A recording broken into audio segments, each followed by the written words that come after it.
Jamaah, jamaah. Alhamdulillah. Saya sama jamaah penasaran. Jadi gini. Apalagi masalah rumah tangga yang bisa jadi dosa besar. Iya, jadi gini kan tema kita ini kan hati-hati dosa besar setelah menikah gitu kan. Tadi tuh aku ngasih contoh. Contohnya salah. Enggak kan. Perempuan itu harus dipuji-puji, bukan diledek-ledek. Tapi ada suami yang begitu, Ustaz Maulana.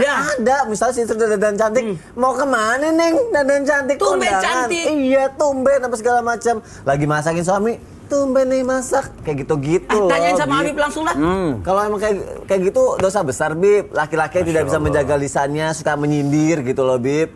Kamu mau penjelasannya, Bib ya? Sekarang, Bib, silakan. Ada loh yang kayak gitu, Ustaz Maulana. Nabi SAW beliau mengatakan khairukum li ahlihi wa ana khairukum li ahli. Apa kata Nabi SAW? Sebaik-baik kalian khairukum li ahlihi. Sebaik-baik kalian adalah orang yang baik dengan keluarganya dan dengan istrinya. Oke. 1, 2, 3. Istrinya. Ya, oke. Misal istri masak nih, kelebihan garam. Contoh Nabi. Nabi itu kalau nggak suka, misal ada pernah disiapkan makanan Rasul sama istrinya keasinan. Ya. Ketika kasih udah Nabi diam aja. Nabi diam, kemudian Nabi keluar. Jadi nggak asin banget nih, nggak. Emang duit makan kurang, nah kan kita biasa begitu tuh. Astagfirullahaladzim. Nah, Ustaz, ya jangan Jadi makanya Nabi SAW ini bisa dosa lisan, menyakiti hati orang. Makanya lisanul jahil fi tarafi lisanihi. Maka kata Sayyidina Imam Hasan Al-Basri, beliau mengatakan lisanul jahil, hai para suami, ya gitulah. Lisanul jahil, lisan orang yang jahil, orang yang bodoh, nggak paham perasaan orang itu. Biasanya di mana itu lisan? Fi tarafi lisanihi, di ujung lidah. Jadi di ujung lidah apa yang dia pengen ngomong dia omongin, nggak mikirin tuh istri sakit hati, istri kesel, nggak ada tuh menyanjung. Waktu belum dapat, kau bagaikan bulan di tengah awan. Waduh. Maksudnya apa tuh? Nggak paham juga. Artinya waktu belum jadi. Tapi kalau sudah jadi, nah ini permasalahannya. Makanya lihat contoh yang diajarkan oleh Ar-Rasul SAW. Jelaskan khairukum. Kalau udah Nabi ngomong khairukum, sebaik-baik kalian li ahlihi. Ayo berbuat baik dengan istrinya. Kemudian khairukum ana khairukum. Dicontohkan oleh Nabi. Nabi itu bukan menganjurkan, tapi Nabi juga mencontohkan. Dakwah Nabi itu lisan wal hal. Dakwah dengan lisan, dakwah dengan perbuatan juga. Wa ana khairukum li ahli. Saya adalah orang yang paling baik di antara kalian dengan istriku, kata Rasul sallallahu alaihi wasallam. Jadi kita ini melihat apa yang diajarkan oleh Nabi. Jadi istri misalnya Sony nih, maaf nih ibu-ibu, maaf ini contoh misalnya contoh bohong tapi insya Allah dapat pahala. Misalnya ya namanya orang sudah punya anak ya, kadang-kadang sudah gemuk, hitam, misal ini contoh. Masya Allah badanmu nggak berubah, gitu kan misalnya kan. Contoh. Kayaknya Habib sudah ketularan saya nih. Ada W-nya ya? Ada W-nya. Ada W-nya lagi. Ada W-nya. Tapi tetap kita puji, ini enak banget sih masakan. Sampai kalau kita bilang itu diturunkan malaikat itu untuk memintakan ampun buat kita, nyenengin hati orang. Jadi kalau memuji makanan masakan istri, justru doakan malaikat. Iya, artinya sampai di nanti namanya malaikat surur, Ustaz. Apa itu malaikat surur? Malaikat yang Allah ciptakan ketika kita menyenangkan hati orang. Apalagi hatinya Nabi apalagi hatinya istri-istri kita. Enak banget nih istri-istri kita. Maksudnya ya bukannya istrinya banyak, istri buat jamak lah semuanya gitu. Jadi enak, ini pahit nih, ini kopi pahit nih. Enak banget nih. Kira-kira gula mahal ya? Kenapa kok agak pahit? Nanti ditambahin gitu. Jadi menyenangkan hati, maka Allah Subhanahu wa taala ketika kita menyenangkan hati seseorang, apalagi itu istri kita setiap hari, maka Allah Subhanahu wa taala menciptakan malaikat. Menciptakan malaikat. Apa nih tugas malaikat? Namanya malaikat surur. Malaikat surur ini nanti ketika kita meninggal dunia, sebelum malaikat munkar wa nakir datang, malaikat surur datang. Wah, ngapain? Dia katakan, dia bertanya, apakah kau kenal kepada aku? Tidak, aku tidak kenal kepada engkau. Aku adalah surur, malaikat yang Allah ciptakan dengan sebab kau menyenangkan hati seseorang. Masya Allah. Apalagi istri yang disenangkan. Apalagi istri. Aku akan mengantarkan engkau sampai syurganya Allah Subhanahu wa Ta'ala. Amin ya Allah. Berarti di sini kita belajar ya. Kalau laki-laki itu memang harus jaga lisannya, nyenangin istri, nyenangin orang aja dapat pahala, apalagi istri. Aduh, Masya Makanya Allah. jangan panggil nama. Terus. Enggak. Kurus ntar ya. Enggak, artinya panggil saya. Oh iya, aku panggil sayang. Masya Allah. Kalau Abi panggil apa sama istri? Yang Oh yang. Kalau Sasam? Bun. Bun. Oh. Kalau Love. Kan orang bule. Iya. Lebay. Kan nyenangin istri. Habis gimana kalau misalnya istri nggak disenengin nanti berantem. Kalau tiba-tiba berantem, istri ngadu lagi sama orang tuanya apa segala ngadu? macam. Kok bisa ngadu? Ya nggak tahu, takutnya kan gitu. Padahal aku pernah dengar kalau misalnya ngadu itu bisa dosa besar. Iya juga sih. Ya kan? Bisa terjadi konflik. Nah itu sebenarnya nih Ustaz Syam, apakah perlu ada batasan si istri harus ngadu sama orang tua atau disimpan aja mengenai aib suaminya, atau kalau misalnya berantem diam aja itu harusnya sebenarnya bagaimana sih biar nggak jadi dosa besar Ustaz Syam? Bismillahirrahmanirrahim. Tabi guru kami Muhammad, Ustaz Maulana Mas Soni serta guru-guru kami yang dimuliakan Allah Subhanahu wa taala, sudah kita ketahui bersama dari mimbar Islam itu indah dan dari pelajaran-pelajaran sebelumnya bahwasanya menceritakan aib itu adalah sesuatu yang tidak baik. Menceritakan aib diri sendiri saja adalah sesuatu yang tidak baik, apalagi menceritakan aib orang lain. Apa sih definisi daripada aib itu? Aib itu adalah sesuatu yang ketika diketahui oleh orang lain yang punya aib tadi akan merasa malu. Maka subhanallah, kita ketahui bahwa menceritakan aib adalah sesuatu yang tidak boleh. Namun ada keadaan-keadaan di mana menceritakan aib ini adalah sesuatu yang diperlukan. Misalnya menceritakan kekurangan, sesuatu yang membuat orang lain malu, tapi ini adalah untuk kemaslahatan yang sangat besar. Ada seseorang, dia ditugaskan menjadi seorang keuangan di suatu tempat, misalnya di suatu company. Lalu ternyata beberapa orang di antara yang mengenalnya tahu bahwa orang ini bermasalah dengan keuangan sebelumnya. Di company sebelumnya dia misalnya menggelapkan dana atau dia melakukan pencucian uang. Maka subhanallah, dia mesti menceritakan aib ini kepada orang yang akan menerima orang tadi. Bahwasanya dia punya riwayat seperti ini. Kenapa? Karena kalau dia berhasil masuk ke dalamnya, dia bisa membuat kerusakan yang sangat besar atau lebih besar lagi. Itu kan menceritakan aib, tapi menyelamatkan sesuatu yang lebih besar daripada dia sendiri. Itu yang pertama. Atau misalnya kalau lebih simpelnya, ada orang yang sudah dikenal bahwa dia misalnya pencuri atau perampok, atau misalnya dia menggelapkan dana orang lain, atau memang dari dulu riwayatnya seperti ini. Maka mesti dikatakan kepada tetangga-tetangga bahwasanya orang ini punya riwayat seperti ini, berhati-hatilah. Bukan kita menjelekkannya, tapi kita menceritakan bahwasanya dia punya riwayat seperti ini. Mudah-mudahan kita doakan dia sudah bertobat, tapi kita mesti waspada terhadap orang tersebut. Itu menceritakan aib, tapi insya Allah tidak berdosa. Yang kedua, ketika kita mencari solusi kepada siapa? Kepada ahlinya. Yang keliru adalah dengan dalih dia mencari solusi, tapi dia tidak bertanya atau menceritakan kepada ahlinya. Kepada ahlinya siapa? Misalnya ada seseorang atau sebuah pasangan yang mereka ini ternyata ingin berpisah. Lalu dipanggillah daripada pengadilan untuk datang ke sana. Kan nggak langsung berpisah. Ada yang disebut dengan mediasi terlebih dahulu. Mesti diceritakan di situ. Kenapa engkau menginginkan berpisah? Gini Pak, gini Ustadz, pasangan saya itu seperti ini, saya nggak tahan lagi, seperti ini. Itu kan menceritakan aib, subhanallah. Namun itu tujuannya adalah mencari solusi. Tapi kalau ditanyakan mencari solusi, menceritakan aibnya kepada orang tua ataupun mertua, yang mana ternyata ketika menceritakannya hanya memperbesar daripada masalah, maka ini yang kita khawatirkan. Yang pertama bisa jadi dosa besar menceritakan aib, yang kedua justru malah merusak daripada pernikahannya, yang mana pernikahan tersebut adalah tujuannya menginginkan pernikahan yang panjang usianya, panjang umurnya, yang mana di dalamnya adalah kesakinahan yang kita inginkan. Jadi menceritakan aib tidak selamanya salah, tidak selamanya dosa, selama menceritakan aib tadi adalah mencari solusi, membuat kemaslahatan yang lebih besar, ataupun memang dimintai keterangan. Seperti dalam persidangan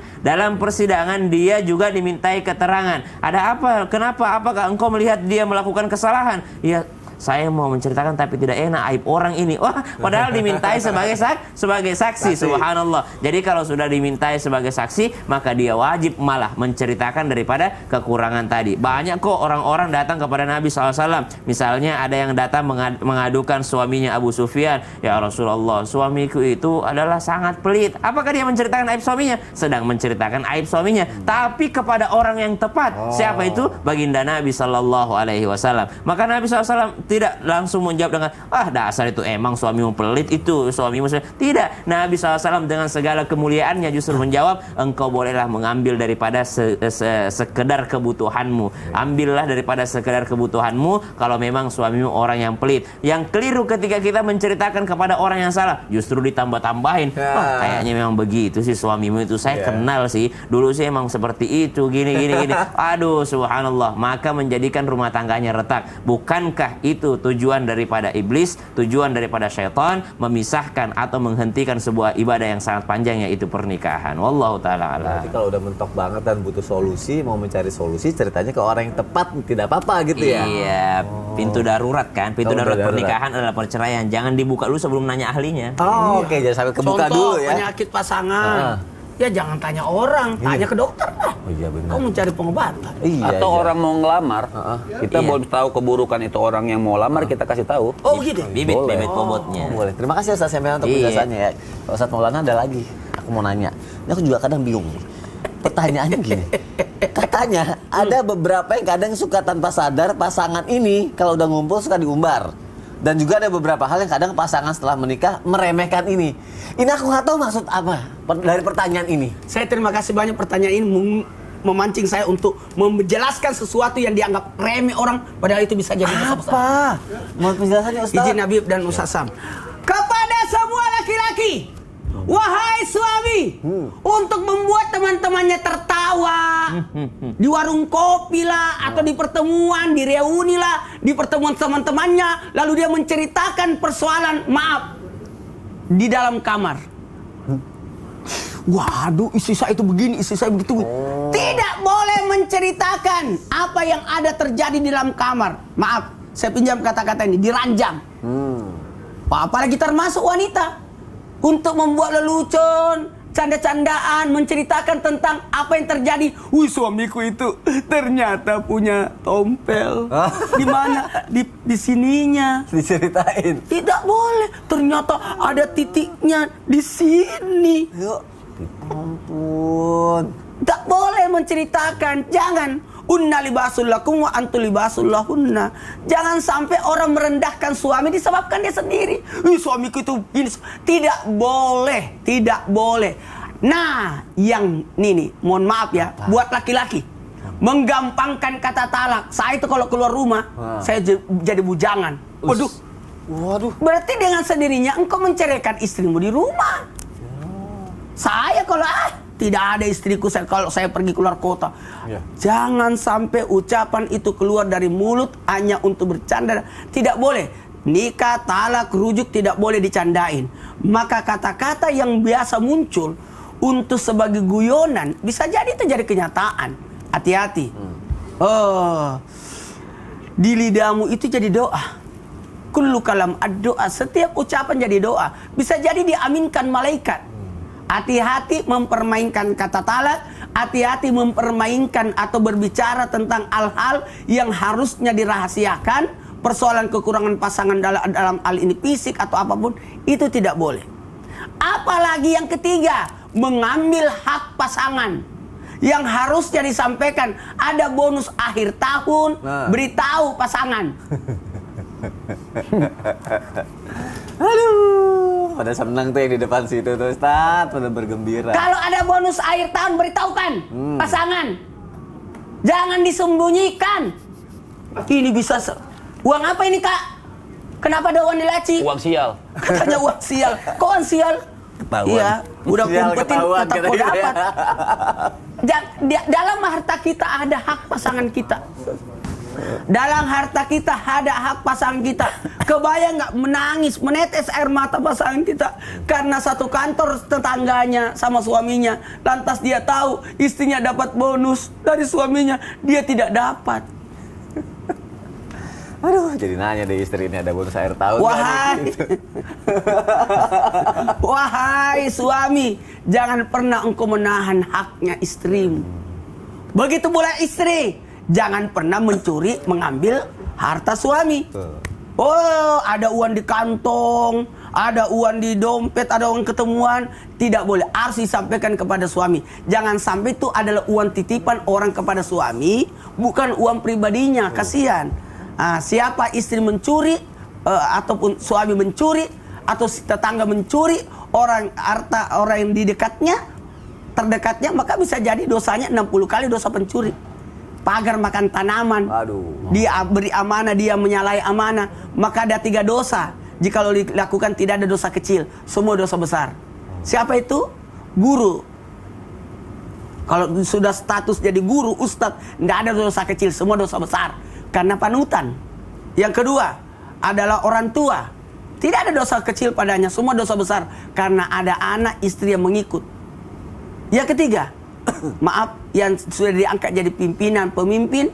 Kalau pemimpin berbuat dosa, maka dosanya dosa besar. Karena ada masyarakat ataupun yang pengikut yang mengikutinya. Ini hati-hati.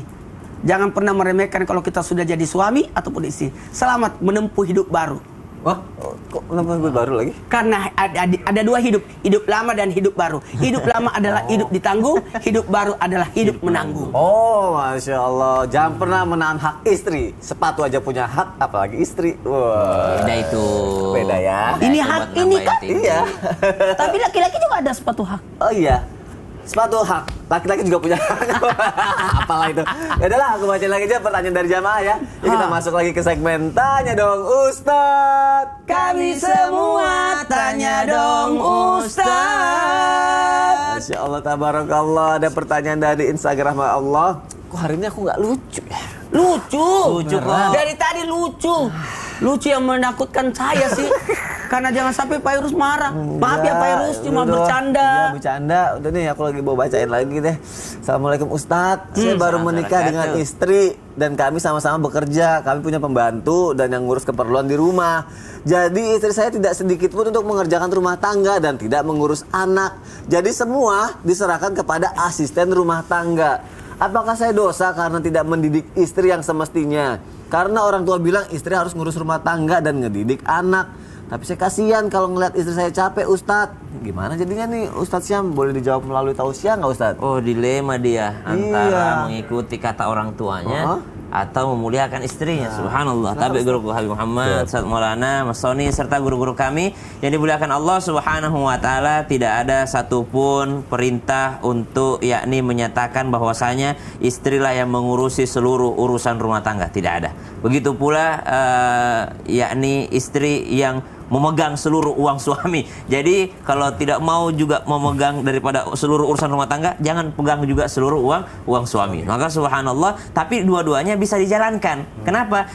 Bernilai daripada kebiasaan saja. Jadi kalau seorang istri memasak, maka bernilai pahala baginya. Kalau seorang istri membersihkan rumah, maka bernilai pahala baginya. Kalau seorang istri daripada mengurusi anak-anak, sudah pasti kewajibannya karena ibu daripada yang dititipkan oleh Allah Subhanahu wa taala keturunan padanya. Nah, sekarang pertanyaannya ini, orang tuanya sang laki-laki mengatakan bahwa yang ngurusin rumah mestinya istrinya. Ibu mertua yang dimuliakan Allah Subhanahu wa taala, mengurusi rumah bukan berarti dia harus pegang sapu. Mengurusi rumah bukan berarti dia harus pegang pel-pelan. Mengurusi rumah bukan berarti dia harus memegang lap-lapan, bukan berarti. Mengurusi rumah bisa jadi dia yang menjadi daripada mandornya, dia yang ngarahin. Mbak, kalau bisa dibersihin ya kamar tamu, ibu mertua mau datang. Bisa seperti itu. Bukan berarti dia harus nyapuin karena mertuanya mau datang, enggak. Tapi karena dia punya kemampuan, punya asisten rumah tangga, bolehlah dia mengatakan bahwa Mbak, Bibi mohon maaf, mohon izin, minta tolong nanti dibersihin kamar ini karena ibu mertua mau datang. Ada juga ibu mertua yang rese, sudah istri bersihin sama pembantu rumah tangga, asisten rumah tangga, dia mengatakan, kenapa bukan istrimu yang bersihin? Mama kan mau datang. Subhanallah. Jadi jangan sampai di antara ini kita menjadikan budaya adat ini menjatuhkan daripada orang lain, menjadikan kita tidak menghargai orang lain, menjadikan orang lain di mata kita selalu salah karena tidak sesuai dengan adat kebiasaan kita. Padahal kita kembalinya kemana? Kembalinya kepada Al-Quran, kembalinya kepada As-Sunnah. Bagaimana Nabi SAW dengan segala kemuliaannya diceritakan dalam kitab-kitab maulid. Nabi SAW menjahit pakaiannya sendiri. Nabi SAW membersihkan pakaiannya sendiri. Nabi SAW menjahit sandalnya sendiri. Nabi SAW membersihkan tempat tidurnya sendiri. Nabi SAW mencari makanan sendiri. Subhanallah. Nabi SAW adalah sosok yang paling patut untuk kita contoh. Bukan daripada orang tua kita yang mengatakan, wah kalau dulu mah mama yang bersihin semuanya, mama yang bersihin semuanya. Alhamdulillah, bersyukur kalau ketika anak kita mampu punya asisten rumah tangga, lalu asisten rumah tangga yang mengerjakannya. Saling menguntungkan, saling menghargai. Subhanallah. Yang kedua, sebagai anak, sebagai menantu, kalau kita sudah tahu keinginannya orang tua kita, berusahalah kita taat kepadanya. Ala-ala aja, pegang aja sapu di hadapannya. Kalau udah mau datang, kira-kira udah di mana dia ya? Mah, Sherlock mah, tolong udah di mana? Oh, kira-kira 2 menit lagi nyampe. Ambillah itu sapu yang dipegang tadi sama asisten rumah tangga. Sapulah sedikit itu. Yang penting kelihatan. Akhirnya pembantunya dimarahin. Kenapa, Pak? Kenapa kok Karena semua serba salah. Jadi bisa-bisanya kita. Makanya bahasa Al-Quran kepada keluarga itu ma'ruf. Apa itu ma'ruf? Ma'ruf itu kebaikan yang sudah dikenal. Ya, menurut saya ma'ruf belum tentu menurut orang Batak ma'ruf. Menurut kita orang Sulawesi ma'ruf, belum tentu menurut orang Jawa itu ma'ruf. Palembang itu belum tentu ma'ruf. Ya. Orang Makassar yang penting tabe. Orang Makassar penting tabe. Orang Jawa mesti pakai lutut jalannya. Orang Lampung beda lagi. Orang Lampung beda lagi. Perancis gimana? Nggak tahu. Bojong. Jadi kenapa bahasa Al-Quran kepada keluarga itu ma'ruf adalah sesuatu yang mungkin bisa menyenangkan orang-orang tertentu. Allah Ta'ala. Terima kasih Ustaz Syah. Sama-sama. Semoga terjawab ya jam yang ada di rumah ya, dan semoga ada solusi setelah ini ya. Ada lagi yang bertanya dan butuh solusi nampaknya. Ya. Dari Instagram Amelia saya katanya. Assalamualaikum Mas Sony. Wah, Mas Sony, tolong. Oh, ini nggak nanya nih. Mas Sony, tolong bilangin ke Ustadz Maulana ya. Kemarin saya mimpi Ustadz Maulana nikah. Amin. Terus saya kasih selamat dan calonnya cantik banget di mimpi saya. Masya Allah. Semoga jadi kenyataannya Ustadz Maulana. Tuh. Tapi terakhir Anda nggak setelah meninggal, bukan ya? Enggak. Udah lagi. Ini baru Mimpi itu disebabkan karena 3. Apa? Mimpi karena dari Allah yang baik, yang buruk, yang mengganggu, yang mencemaskan. Tapi ada mimpi karena reaksi tubuh. Mungkin karena selalu nonton Islam Indah nih, aku diceng-cengin terus di masalah nikah, saya nggak masuk dalam mimpinya ini. Tapi berharap jadi kenyataan nggak sih? Ya gimana? Semoga jadi kenyataan ya jamaah. Amin. Ya, amin. Jamaah jangan kemana-mana. Selain itu aku mau bacain lagi pertanyaan dari jamaah. Ini penting banget, bagus banget. Saya kalau sampai kelewatan ya, nggak lama kok. Tetapi Islam itu indah. Jamaah, oh jamaah. Alhamdulillah. Saking selalu diceng-cenginya, masuk dalam mimpi.